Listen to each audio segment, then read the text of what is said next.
Hello everyone, আসসালামু আলাইকুম। It's me Sarika. কি অবস্থা সবার? আজকে নতুন একটা ব্লগ ভিডিও নিয়ে হাজির হলাম তোমাদের সাথে। সকাল থেকে শুরু করছি। তাহিদ রেডি হয়ে গেছে, স্কুলে যাবে। তো তাহিদকে আমি নিয়ে যাব না, আমি ওকে রেডি করিয়ে দেই। ওকে স্কুলের ভ্যান এসে ওকে নিয়ে যায়। তো ভ্যান পর্যন্ত আমি ভিডিও করতে পারছিলাম না। ও আমাকে বাই বাই দিয়ে বের হয়ে গেছে। তো আজকে সারাদিন অনেক কাজ আছে, তো ওকে বিদায় করে দিয়ে আমি ব্যাংকে চলে গিয়েছিলাম শপিং করার জন্য। টাকা আনতে হবে।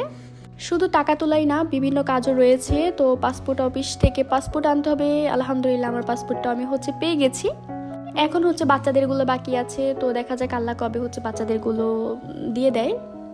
তাহিদ অনেকদিন যাবতীয় বায়না করছিল স্ট্রবেরি খাবে। ওর জন্য কিছু স্ট্রবেরিও নিয়ে আসছিলাম। টুকিটাকি কিছু শপিংও করেছিলাম, কিন্তু ঈদের যে শপিং সেটা করা হয়নি। তো আমার প্রয়োজনীয় ফেস ওয়াশ শেষ হয়ে গিয়েছিল। ফেস ওয়াশ নিয়ে এসেছি আমি। আচ্ছা, তোমরা কে কোন ফেস ওয়াশ ইউজ করো অবশ্যই কিন্তু আমাকে কমেন্ট করে জানাবে। আমি বিগত অনেক বছর যাবতীয় এই ফেস ওয়াশটা ইউজ করছি। আমার কাছে তো খুবই ভালো লাগে এটা ইউজ করতে। এই জন্য আমি প্রতিবার এটাই নিয়ে আসি। এটা আমার স্কিনের সাথে একদম সুন্দরভাবে যায়।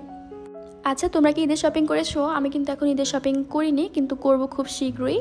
ইয়ামিনের জন্য এই বডি ওয়াশটা নিয়ে এসেছি। এটা কিন্তু খুবই সুন্দর স্মেল, আমার তো খুবই ভালো লাগছে। বাচ্চাদের সুগন্ধি কিছু ইউজ করলে বাচ্চাদের থেকেও কিন্তু খুব সুন্দর স্মেল আসে।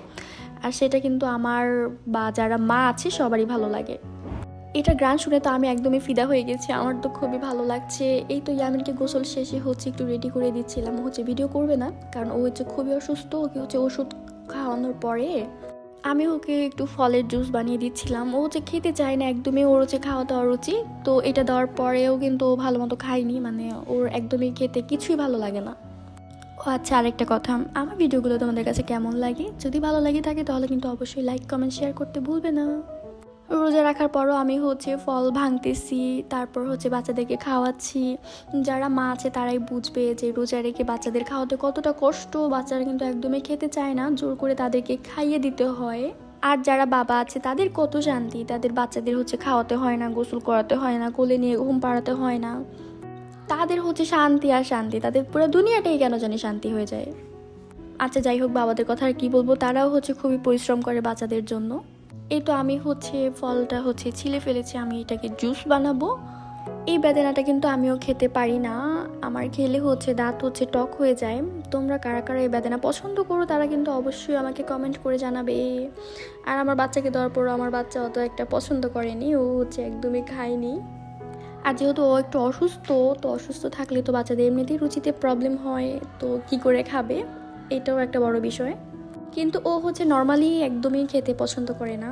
এই তো আমি জুস করে বিচিগুলোকে ফেলে দিয়েছি। এটা দেখো আমার পুরো ঘরটাকে নোংরা করে ফেলেছে, সাথে কিন্তু ওর জামা কাপড়গুলো। ও আমাকে রেখে বারান্দায় চলে গেছে। আর বারান্দায় এত সুন্দর মিষ্টি রোদ ছিল, আমার তো খুবই ভালো লাগছিল। তো গোসল শেষে প্রতিদিনে আমি আর ইয়ামিনী একটু বারান্দার মধ্যে একটু রোদ পোহাই। তো ইফতার শেষে আমি একটু কোল্ড কফি বানিয়ে নিয়েছিলাম। আমার কিন্তু কোল্ড কফি খেতে খুবই ভালো লাগে। আর এই তো তাহিদ পড়াশোনা করতে বসেছে। ও ওর খাজানাটা আমাকে বলছিল, আম্মু একটু ভিডিও করো, একটু দেখো আমার নানা ভাই আমাকে কত খাবার দিয়েছে, তো এটা ভিডিও করবে না? তো ওর কথা শুনে আমারও হুট করে মনে পড়ে গেল যে হ্যাঁ, আসলেই তো ওকে একটু ভিডিও করা উচিত। দেন ও খাবারগুলোকে দেখাচ্ছিল।